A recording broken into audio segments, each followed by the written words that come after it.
So like I've come from like a crazy history of just doing anything to lose weight, and that was all that mattered to me. So it's so nice to just like, I'm just a completely different person now. That doesn't even enter my mind. So it's like amazing to be in this sort of position now.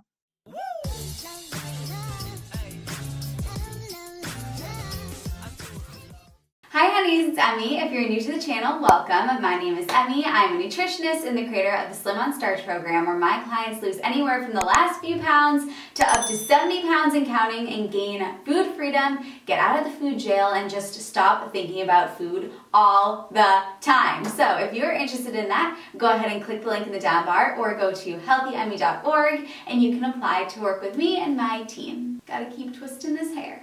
Alright, so today is part 2 of my interview with my client Isabelle. In part 1, we talked about how Isabelle went from being really restrictive around food and not having a great relationship with food to where she is now. And in this part of the interview, she really gets into the nitty-gritty of what it felt like before she was able to reach this place of food freedom. And I think it's so important to share this interview to show so many people that feel like they're alone that they are truly not alone. If you watching this video struggle with feeling like you're going to be in this cycle forever, then please watch the rest of this video to prove that there is another side. And something that Isabelle and I talk about is the fact that Isabelle was in this place where she said, is it going to be like this forever?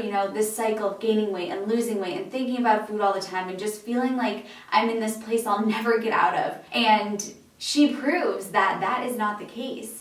And we always say, make your mess your message. What Isabelle went through is now proof to people that are going through it right now that there is another side. And I know that you might be watching it and think that you are the magical unicorn, as we say, but it won't work for me. My body's different. I think I'm just going to be like this forever. And you'll be able to see that that is not the case. We also talk about how Isabelle got over the need for being perfect and the desire to achieve perfection in her diet, and how that actually allowed her to be very, very successful. Letting go of perfection was the one thing that made her succeed. Now, I have to apologize because there is some feedback with the audio, and I'm so sorry about that. I didn't realize until I was editing it that this was happening. You can hear Isabelle loud and clear, which is really all that matters. You have some trouble hearing me, but that's okay because you hear me talk all the time, and Isabelle is really the star of the show here. So I am so sorry about that. My sincerest apologies. I really do feel bad about the issue with the audio, but for my next interview, I made sure that she's wearing headphones, that there are no issues there,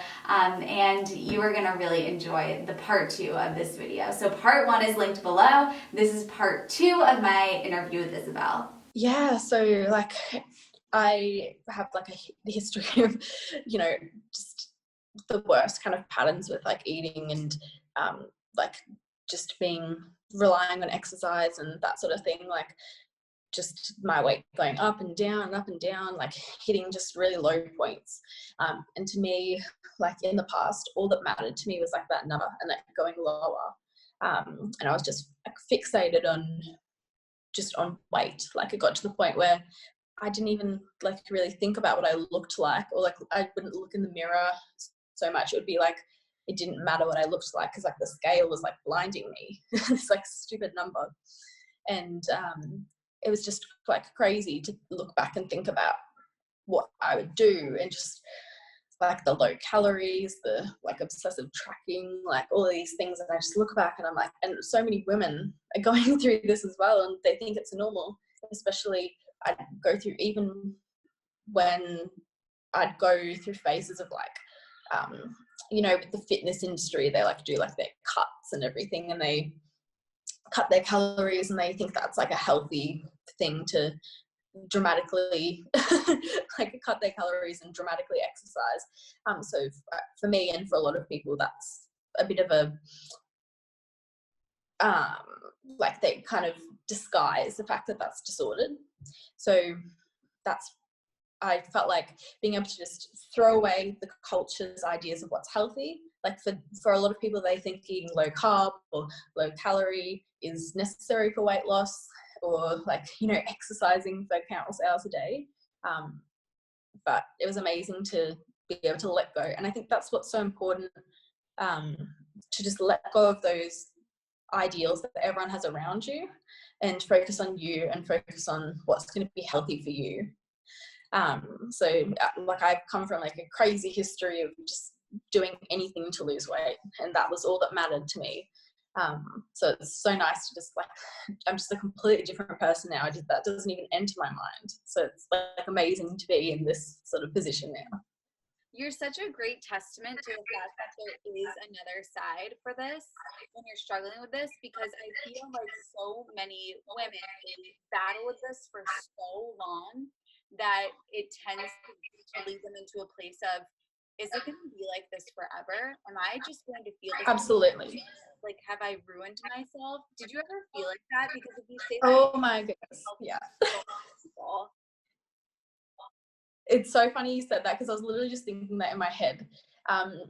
Like, it's just crazy looking back, like, you know, when I'd hit these low points of being like super underweight, and then I'd like have to gain the weight back, and I'd go through this like refeeding process of like feeling like I just had to eat all day, and like the bloating and the struggles and everything. And I was talking to someone the other day about this, and just saying like, you have to trust the process. You might, you know, like if you're at a point right now where you're underweight, or you're, you know, you've gained a bunch of weight from restricting, from dieting, from an eating disorder, from anything like that, like you've got to trust the process and delve 100% into it. And like otherwise, you know, like for me, I was like, insanity is doing the same thing over and over and expecting a different result. So for me, I'd lose all this weight, then I'd gain it, then I'd lose this weight, and I thought to myself, like, you know, something's got to change. Like I can't just keep repeating this cycle. And it was, you know, when I think back, I'd be like, I don't want to do this to myself over again. I don't want to hurt myself. And I was like, this has got to change. But I definitely did experience so many times that thought of like, this is never going to change. Like there's no hope for me. Like my body's different. Like I can never be lean. Like, you know, those thoughts. But you've got to trust the process, and you've got to just dive straight into it and live this lifestyle of like abundance and health. Like that's just the most thing that's important. You said something that I like to call the magical unicorn. You know, everybody thinks that they're the magical unicorn. They're like, no, but my body, like this, my body's messed up. I see that it works for everybody else, but it won't work for me. But it feels so real when you're in it. And thank you so much for your vulnerability and talking to that, because I think that little bit right there just helped so many people show them that there is another side to this. Now, what was different this time around? Because it sounds like you'd perhaps tried to get yourself out of this in the past, but what was different that you break through this time? So like before the program, so in the past year or so, I've lost about like 10 kilos all up. So over about a year, I'd slowly started losing a bit of weight, just by kind of, that's the thing with this lifestyle in general, like you will keep getting leaner naturally, like by eating mainly whole foods. But I was at this point where I just like wasn't feeling lean, like I wasn't feeling like confident in myself. I was like missing something. And in this program, just having the guidance and knowing exactly what to do, exactly like how to build my plate, exactly what I was supposed to be doing, and having the coaching, the guidance, that's what was the game changer for me, because I knew all these like little things, but I was lacking the confidence to really like instill it 100%. I'd be like, oh, like I was sick of trying different things. I wanted to like stick to one thing and give it 100% of a go, and just having accountability and the guidance and knowing absolute game for me. That we loved working with you so much, because it was such a team effort. You know, you right after the check-in scene, I didn't even have to ask for your insights. You bam, right away, you were right there going through everything Rachel and Kiki were saying with you, and we were able to bounce off of each other. And you know, you have your partner Jacob, and you have a big group of friends, and you go out to restaurants, and we proved through our work together that you didn't have to be perfect, and we sort of absolutely that would work for you. Is that a mindset shift that occurred during this program, the lack of need for perfection? Oh yes, absolutely. Like for me, I feel like better and more than the weight loss and all of that was the fact that I could go into this and not have a weight goal and not feel like I had to do this perfect. Like every time in the past, I would stick to a program 100%, like 150%. I'd go like beyond what was healthy. Like I'd be like smashing this, and then I'd obviously like gain the weight back after because it was so unsustainable.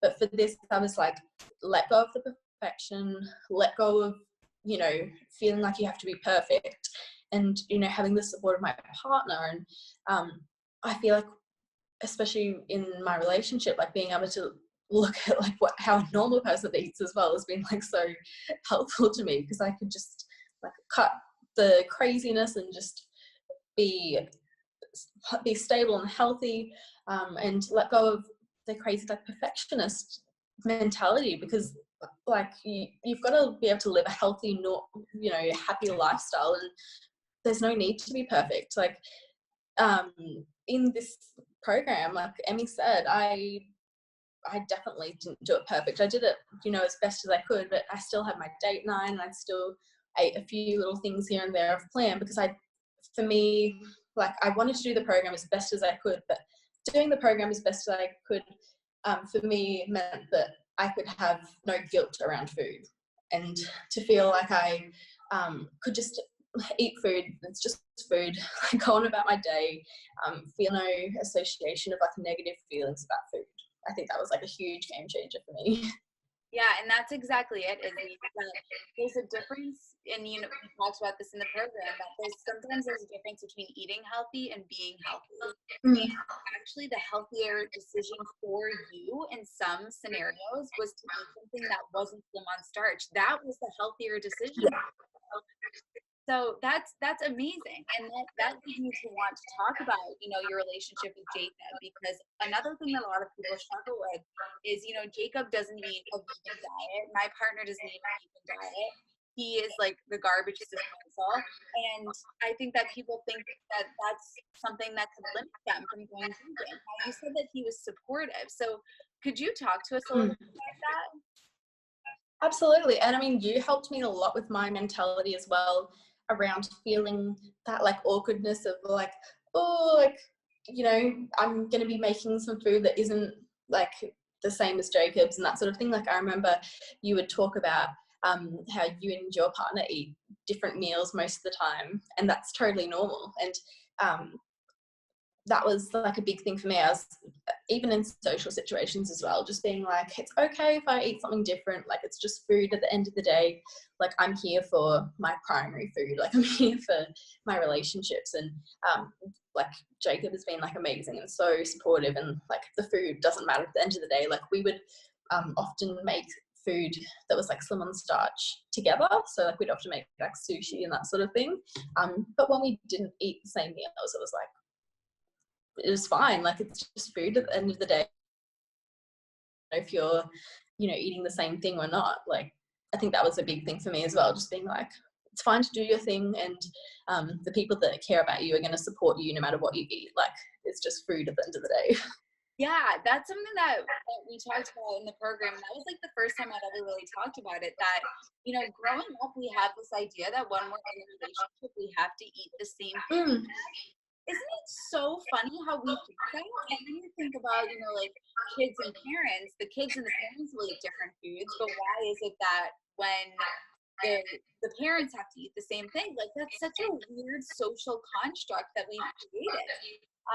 And now that we've broken out of it and seen that it's not weird at all, you know, with my boyfriend, he was like, oh, my parents never ate the same thing growing up. And I was like,